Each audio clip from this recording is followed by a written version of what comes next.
portion of the load with them because we basically entrusted them with the client. You know, we said, look, we had 2-word mission statement. It was clients first, you know, and that's all we had to do. We just said, you know, take care of the client. That's all that matters. And then they learned how the job worked, whatever the job was. But so we empowered our people, and that's been the case all the way through as we grew the team. But then the next person that we had was Donna, and she started taking buyers, because buyers take a lot of time, especially when you start going on listing appointments. So over the years, she was hired to show our listings. To show, that's how it started. Yeah, to show our listings. That's all she does. She shows our listings. And if she can't find that in our listing base, you know, then she definitely shows them other houses. Yeah, yeah, she's a showing agent. She's probably sold 1,000 houses, but she's never written a contract. Wouldn't know how. You know, her job is done when she finds the house. Then they come in, we write the contract. But anyway, we delegated that, and we built a team gradually. The last thing we gave up was listings. Yes. And actually, we gave it up, but I still go in a couple. Yeah. Yes, when we leave here, we're going to a listing. Yeah, 4:30. Right. Well, then we pushed it to 5. Yeah. But that's. Yeah, the reason I ask that, so many people will say, how much do they do? And so they've got 30 people out there, or 26 people out there doing it. No. And in fact, it isn't. They have them licensed so that they can perform other functions and other duties in the office. But they still are very much hands-on. And that's sure. what I was wanting you to share. Yeah. Right. Yeah. JoAnn we're the rainmakers for JoAnn sure. negotiates the contracts. Kelly goes out on the listings. I go out on some of the listings.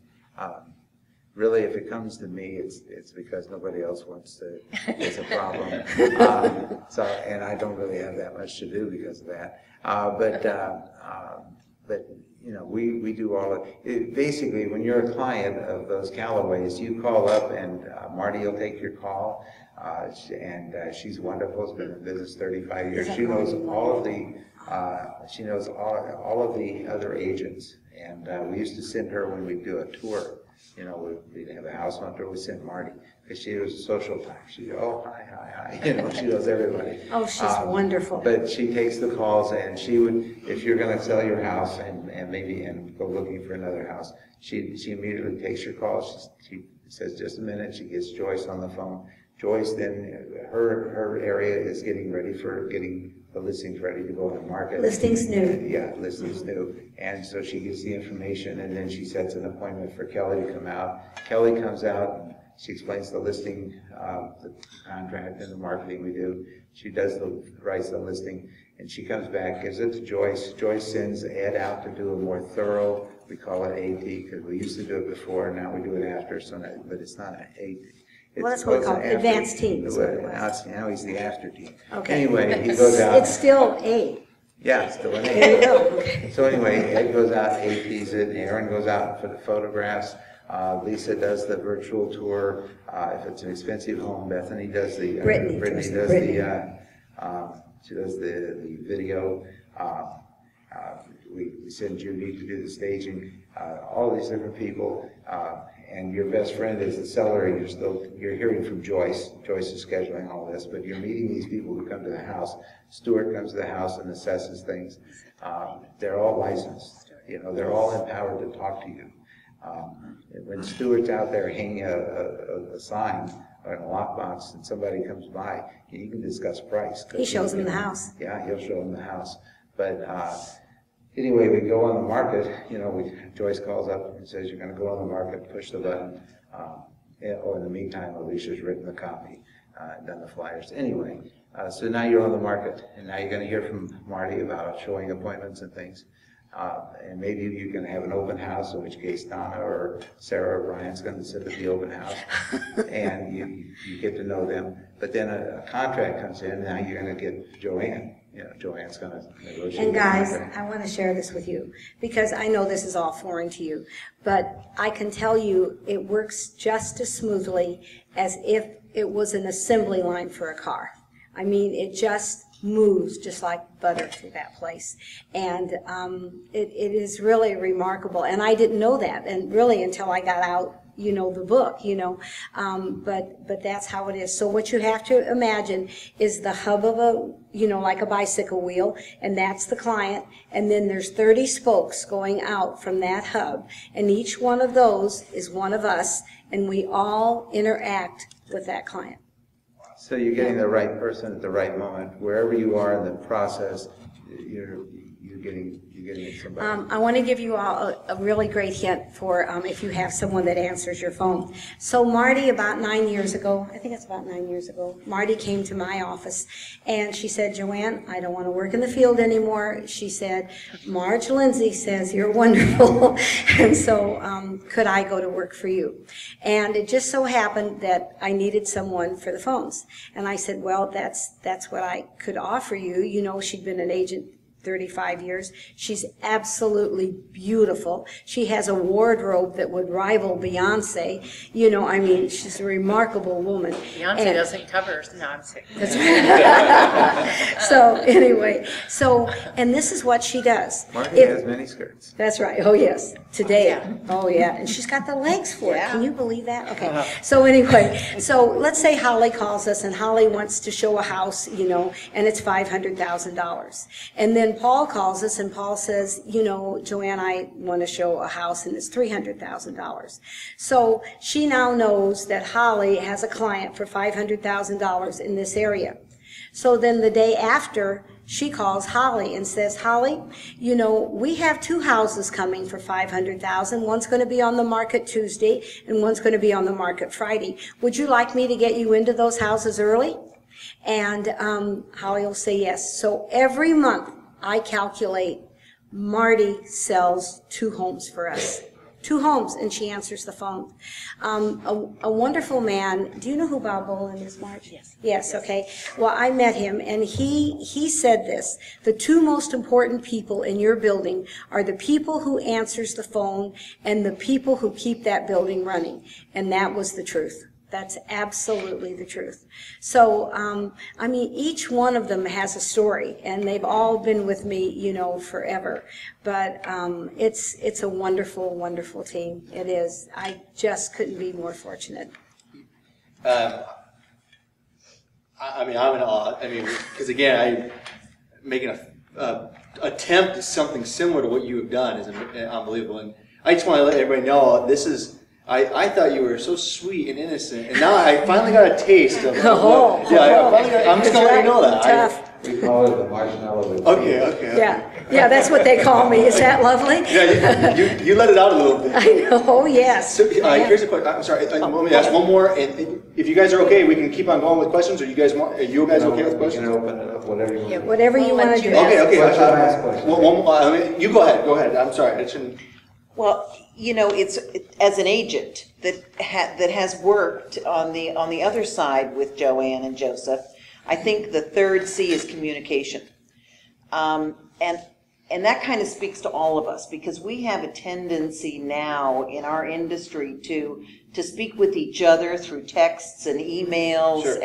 and we've lost that personal touch in our industry, and the one thing that stands out more than anything else about their relationship with all of us is that they will communicate. And Paul and I were talking about this a little bit.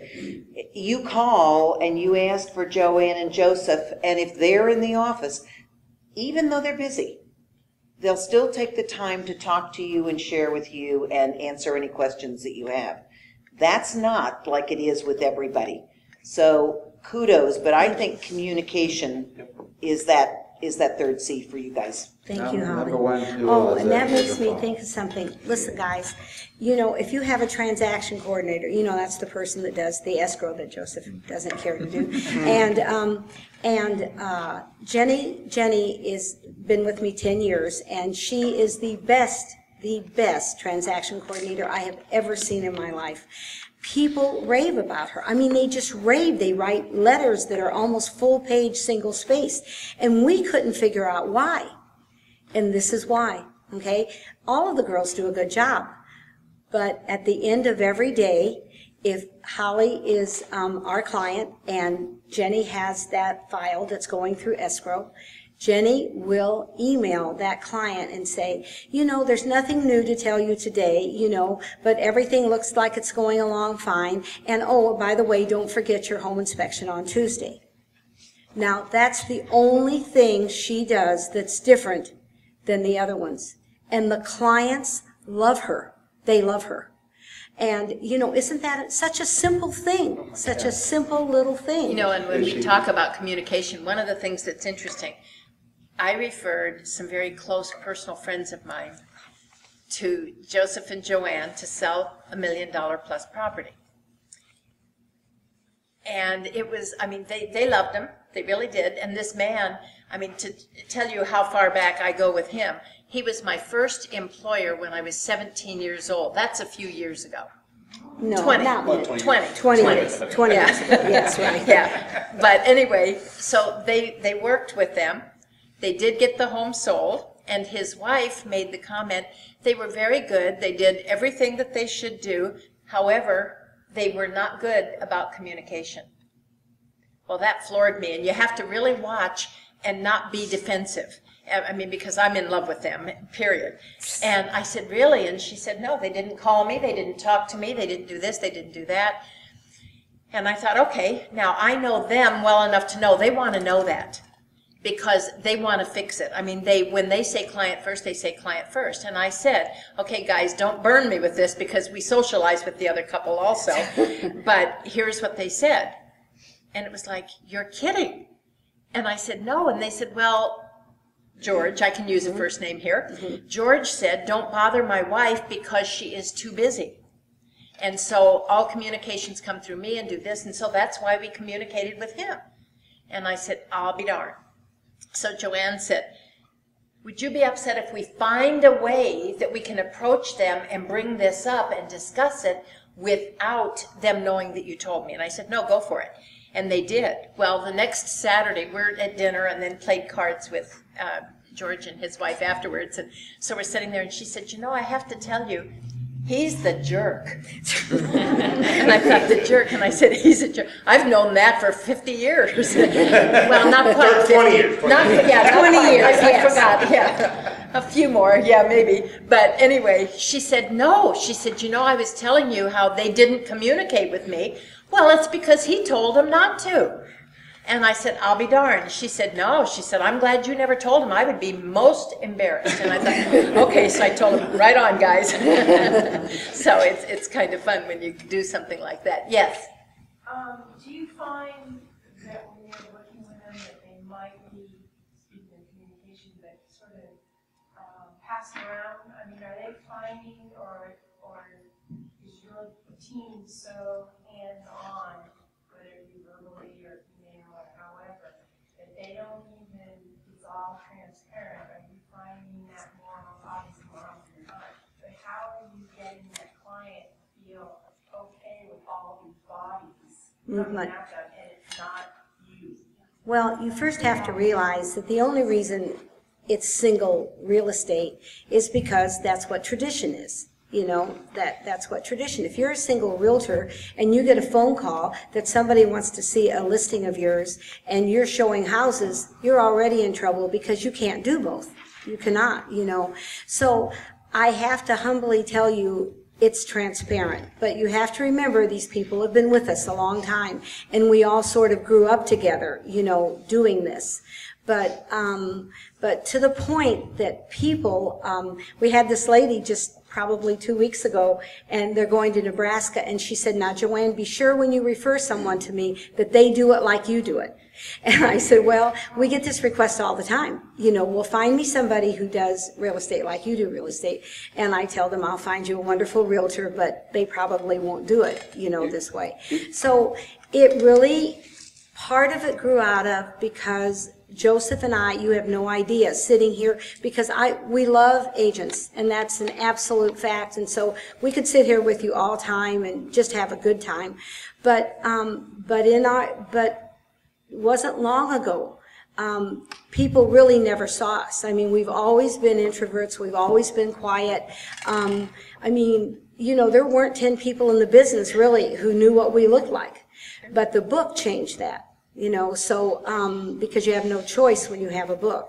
And we go now, you know, we're out today, and we'll go to our listing this evening, and tomorrow morning, you know, we're booked constantly, and that office runs just exactly the same, whether I'm at that desk or not at that desk. You know, if I can share with you a couple of other agents that are very high-producing agents like JoAnn and Joseph are, said one of the things they found to pass their clients off to their staff is giving them a title. So everybody has a title. This is our escrow coordinator, this is, you know, this person and that person. And then what they do is very much like JoAnn and Joseph do, and that is you say to that client, all right, now at this point, we're going to turn, you know, the transaction over to our escrow coordinator, here's what she's going to do, and you explain it. But by giving them a title, it's someone of importance, or import, you will, in that firm, Right, that they really like, so they don't feel like they've been pushed off to somebody else because they let them know how significant and important that person is. Are you still using the term team? Yes, we use team. It's Yeah. a team, but let me make it simpler, okay? The traditional model, if you go back 50 years in real estate, was the agent wanted to make the client dependent upon them. You know, I have all the information, I'll take care of it, you know, whatever you need, you know, you just become dependent upon me, okay? And that's agent-centric, okay? And there's been a lot of, with the advent of the internet and the banks wanting to get into business, there's a lot of talk about keeping the agent at the center of the transaction. But we never looked at it that way. From that night forward, when we made the change to the client, we've been client-centric. That's why JoAnn described it as a hub with spokes. The client is at the center, okay? And if you make the client at the center, I don't care what, you know, times may change, you know, good times, bad times, things, you know, but, you know, the client is always going to be at the center of that transaction. You don't have to change your business every other year. You know, the client is the center. So when you make them the center, you don't have to worry about owning the information or anything like that. You just have to think of how you can best serve that client, because basically that's what you're doing, is serving the client. So when you're a client of Those Callaways, you know, I'm thinking of selling my house. I need somebody to explain it to me. Okay, we're going to give you somebody to explain it to you. Okay, I decided to sell my house. I need somebody to put it on the market. We're going to give you somebody to put that on the market. Okay, I'm on the market. I need somebody to, you know, get me a contract. Well, here we go. Here's somebody with a contract. You know, well, I need somebody to explain it. Here's JoAnn. She'll explain it. You know, in other words, as a client, you just need somebody at that moment for that purpose. You're the boss. You're the client. And so when we get done with a client, you know, sometimes we get people, they bought and sold 10 houses, 20 houses in their lifetime, but they get this experience with us. They become such advocates. They drag in their relatives, they bring in their friends, they won't go anywhere else. The next house, they use us no matter what. And it's that kind of advocacy that comes from putting that client first. They're the Henry Ford of real estate. Well, to some degree. It really is. To some degree, right. I wish I was Henry Ford, but but not the case. Black car? Yeah, right. Yeah, you had a question? I have two questions real quick. Do you do closing gifts? Because you said you spend $12 to $15 per client every year, but Right. do you do a closing gift? Absolutely. And what is that? It's a bowl from Tiffany and Company.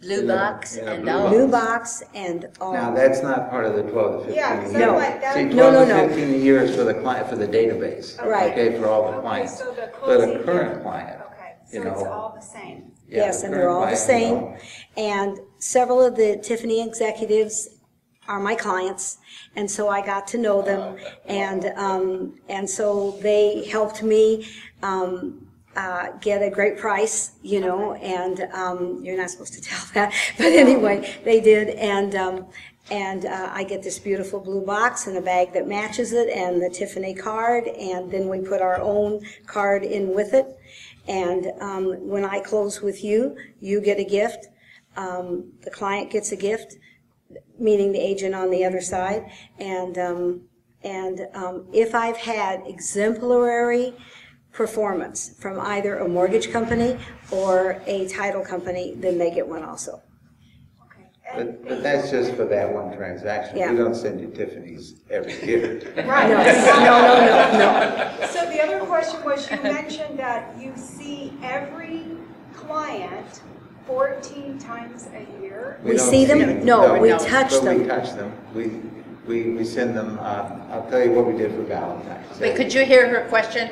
She said you see them 14 times a year. We don't see them, Okay, no, that I no. wanted to 6,000, no, I that was really like, probably oh, wouldn't work, do you? no. Okay, so explain, so 14. Okay, so he's gonna tell you what we did for Valentine's Well, Day. we talk to every client who calls us. We see every client who comes into the office, okay? But we don't call them, we don't go out and see, we don't do, what is it called, Popeyes? or Oh, something? Popeyes, yeah. Yeah, we don't do that. That's But Brian. But we keep in touch, and we do the ornaments as a Christmas item, but JoAnn loves holidays, so the 14 things, they're usually centered around holidays, and the last one we just had was Valentine's Day. So for Valentine's Day, Anita brought in what kind of cake was it? It Oh, it red was a and lemon, white. a lemon raspberry Yeah, but cake. it was red and white. It was so pretty. So she was very proud of it, and this was in January, and so She's a member of the team. Yeah, Aaron Mega took a photo of the cake, took several. He's our art the umbrella in the kitchen, you know, with the lights, you know, take this. And I didn't think it was a very pretty cake, but anyway. Joseph. He made it pretty on the end of that photo. And so anyway, that was going to be the cover for the card. We're going to send a Valentine card. And then we had to get the recipe from Anita, and we had to shrink that down. I can't believe what it takes to make a cake. It's unbelievable. Anyway, we had to shrink this thing down so that we could insert it with the card. And but then we inserted a contest, a little piece of paper. On vellum, you know, like the clear paper you see? Yeah. We printed it on vellum. Yeah, it makes it real nice and keeps it under 1 ounce. Anyway, you certainly don't want to be putting 2 stamps on these things. Anyway, so we sent these out. No, he doesn't, Danny, and believe we me. sent these out to the clients, and the contest was to guess how many times our hearts beat for you each minute. Okay, and so as a client, what you're trying to do is come up with the total. There's 30 of us. How many? Everybody took their pulse. We added it all up. Okay, so you're trying to guess that number. And it's amazing, you know, the average pulse is 70, there's 30, that'd be 2,100, and the actual number was close to that. Nobody was even close on their guess. But anyway, but they win. Yeah, but they emailed, it gave the instructions to email their contest answer, then they go to the blog to see who wins. And so we keep them involved that way. And we've done this, we had one contest where it was a recipe contest, and the prize was one of these KitchenAid mixers. You know, the big red ones? mixer. Actually, that was Valentine's We got Day. almost 50% of the people entered that contest. Yeah. 'cause 50% of red our mixer database is a entered. good prize. Unbelievable. Yeah, and so we do those kinds of things. And one of the things about Clients First Marketing is it's not related to real estate. You know, I mean, we don't hound them with market statistics and stuff like that. It's keeping them involved with Those Callaways. They're clients of Those Callaways, and we celebrate that. But we never put in any of these 14 touches, there's never a mention of real estate. No. Because they know who we are. It's that So- relationship right, marketing. Right, It's it's relationship. relationships. They're very good, thank you, Okay, Marge. we had another question Yeah, we have right business here cards. first. Okay. You had, yeah. Yeah, during the growth of your company over the last 15 years, the transition you went through from establishing all the spokes of the bicycle building, could you give me some of the challenges you went through? I mean, you started off with a transaction coordinator and an escrow person, and then as that grew, you mentioned a video person. Well, what? Video was just recent. Yeah. Video was She's our newest person. If I'm just to use that as an example Okay. of all your spokes, if he's not doing the video, then what is he doing? It's a she, and, she works on it constantly. I mean, we video the team to put it on our blog, and we video the houses, you know, to put it on YouTube, and, we video constantly. Besides But that, she she's also knows how to do she's a graphic artist, so she Yeah. does lots of she things. does the flyers, she helps with the flyers, and Right. she helps with, it's not enough to take photos, you have to You have to prepare the photos to go on them, right. Some of the other things I know that they do is they cross-train their staff. That's what I'm. So that if Yeah. one's on vacation, or if one's on Yeah. sick, or if they leave, it doesn't upset the apple cart because they have other people ready to do this. And in some cases, they say, gosh, this worked out very well. It's unfortunate we're losing you. Goodbye, and we don't need to hire somebody else because, they don't have that need. So the cross-training is also extremely helpful, It isn't is. it? We cross-train everybody. We Right. have a little over 100 listings right now, but at one point we had almost 300 listings. This was like '06. The market had peaked and was leveled off, and people were still listing their houses, but they, inventory in the valley grew to 60,000 some houses. And we had like 300 listings. And Joyce, at that time, she was the listing coordinator, so it was her job to keep all the listing files. And I found out how she did it was, I found out that Margaret was doing some stuff for Joyce, and Stuart was doing some stuff for Joyce. Yes, Joyce. She just took little pieces of her job and she farmed it out to all the other people. She's a And she true had so many executive, let me listings, tell you. Now, when it shrinks back to 100, and now it's Alicia doing that job, but when it's 100 files, she can take care of it Was herself. that just a natural phenomenon, or was there a manager coordinating that, or? did Oh, you guys no, oversee it wasn't, no, not at all. She did it all by herself. I Yes. discovered it. Our team is empowered to take care of the client. So if she needed to do that, to take care of her listing clients, that's what she did. But And they take care I of don't each other. believe in the 15 years I have ever heard one of them say, that's not my job. No. I just don't believe that exists. Now, don't misunderstand. It's real estate, and there are difficult days in that building, and not everybody's in a great mood every day, but there are certain things that I have truly never heard in that place. Okay, in the back, you had a Okay. question But also. let I'm it- One gonna- last Okay, question. no, it's okay, of course. Is there, Is that okay, Marge? is there a flexibility then, 30 people can handle 100 listings out there, or 300 listings? Oh, absolutely. In '05, we did huge figures. I've been told that it's the most ever done in a year by an agent, but I don't know that. But they were huge. We did over 3.5 times what we're doing today. So it was incredible. Yeah, thank you. Yes. And it was the same team. Yeah. Only there were a couple less of us, actually. Actually, when the business was at its lowest ebb and it was doing REO, that was the most. Oh, that was difficult. REO, and Oh. then when REO slows down, then it's like time on their hands. They just give you more stuff to do with less listings. I'm glad REO is over with. Yes. Yes, ma'am. Go ahead. So when you mail something out to your database and it's in an envelope, do you include a business card? Because earlier you said it's not about real estate. Never. No, they Never know- have one time in all the years. They know who we are, already. We thank them, we, how do you put that, Joseph? No, Because, we put maybe a line, thank you for all your kind words.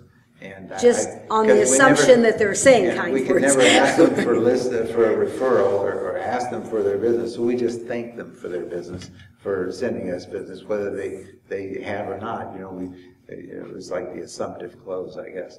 But, when you start out, I remember when we started out, the early marketing efforts were very, very modest.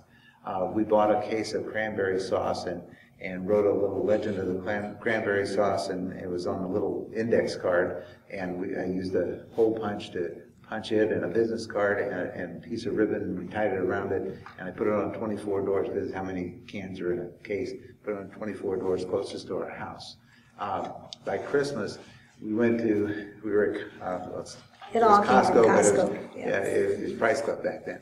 Anyway, they have these gift tags on this big cardboard thing. It's covered, it's plastic, it's shrink wrapped or whatever. And, Blister pack, Blister yep. pack. And so you can buy one of those, and with a pair of scissors, you can cut those into 12 little packages.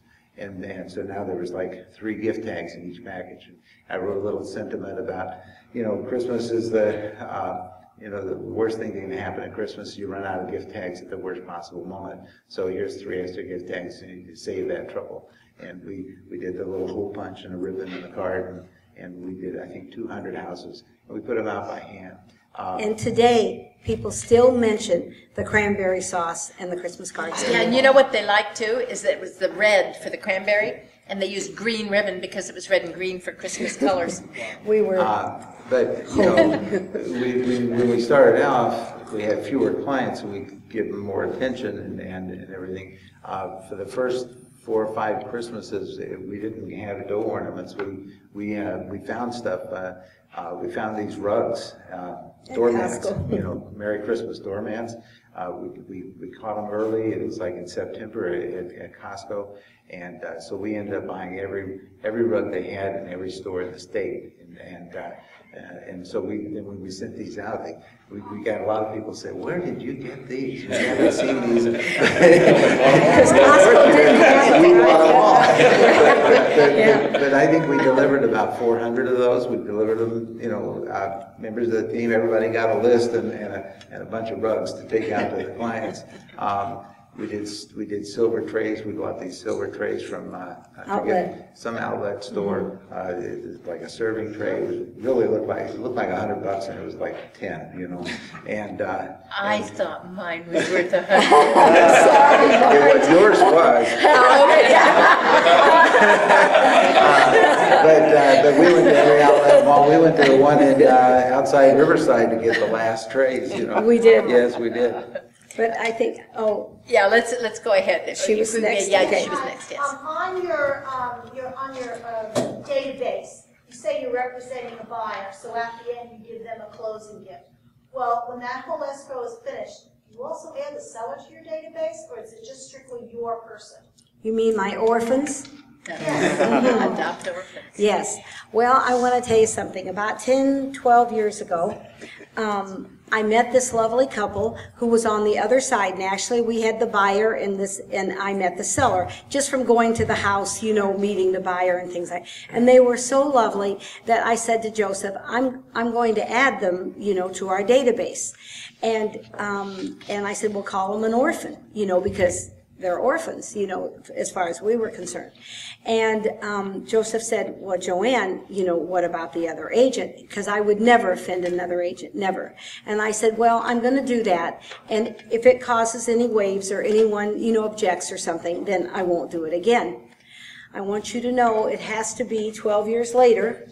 I have yet to have any single person call me Not that one. I Zero. have the client, the agent, the person from the other side. Yeah, this morning in the class when we were talking about marketing, we said, you know, it's unfortunate that they don't remember us because we desert them, we leave them. And one of the questions that I asked is, how often do you get in touch with your database, and how often are you doing something, because it's worthless if you don't.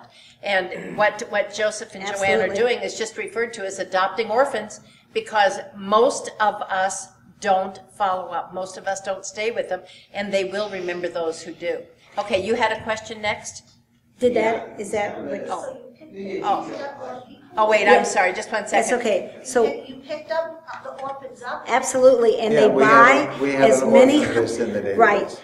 They come back to us the same percentage that our own clients do. That's what I want. See,